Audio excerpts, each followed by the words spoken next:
Hey everybody, it is Mr. George, and tonight's class, it is Wednesday, May 20th.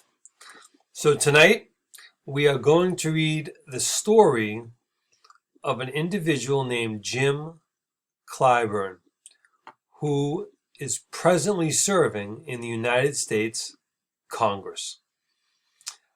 So tonight, you're going to, first you're going to listen to me read the story, and then I'm going to ask you to read the story individually.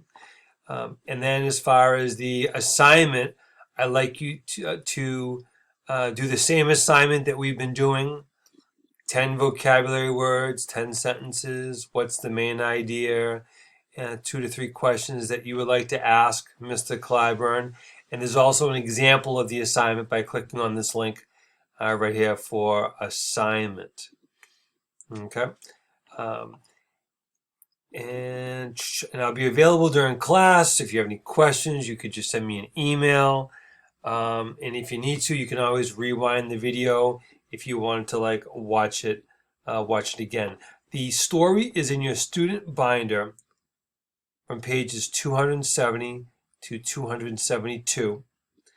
If you don't have your binder or if you can't find it, you can click on the link right here where it says I've also included a link to the story, and then that will download the story for you as well. So that would complete the assignment for tonight.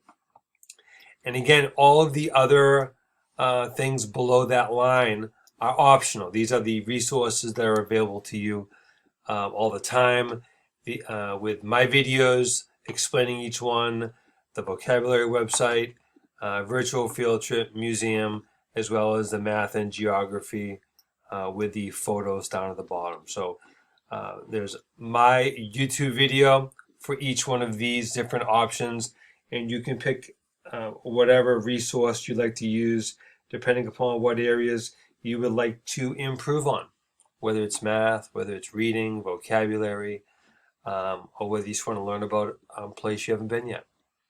All right. So now I want to get to the story. Sydney Reed, age 10, talks with her grandfather, Jim Clyburn, age 66, a congressman. In your lifetime, have you ever wanted to do any other job than politics? No, never wanted to do anything else. I enjoy the give and take of politics. I love to campaign, and I love meeting people. Going around the country, you learn a lot. I was always involved in politics. I was very active in the sit-ins. In fact, I met your grandmother in 1957 when we were students at South Carolina State, and we were demonstrating against segregation. The first time I was arrested, I was in jail pretty much all day. In the early evening, all of us were gathered in this big courtroom, waiting on bail to be posted. Your grandmother came in with some of her friends, and I started talking about how hungry I was. A little while later, she disappeared, and she came back holding a hamburger.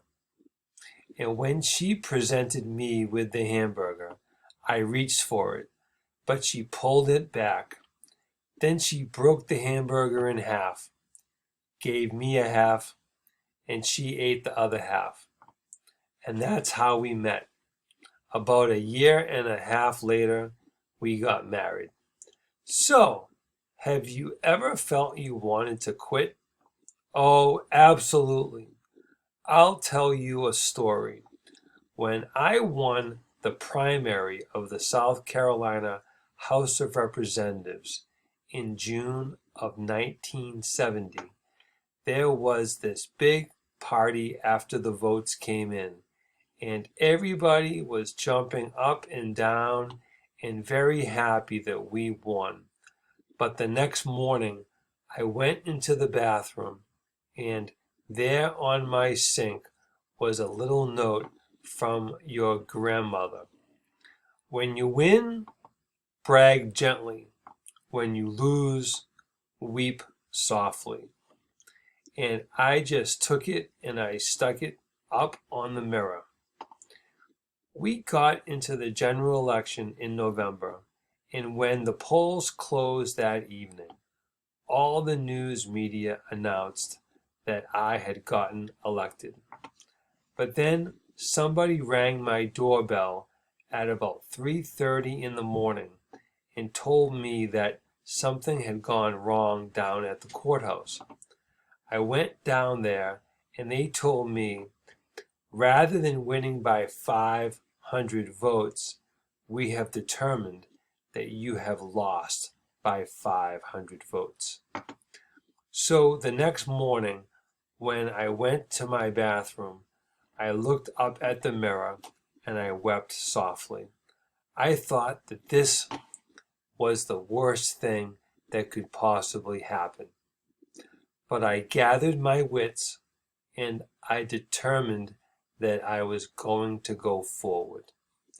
I ran for Secretary of State in 1978 and lost.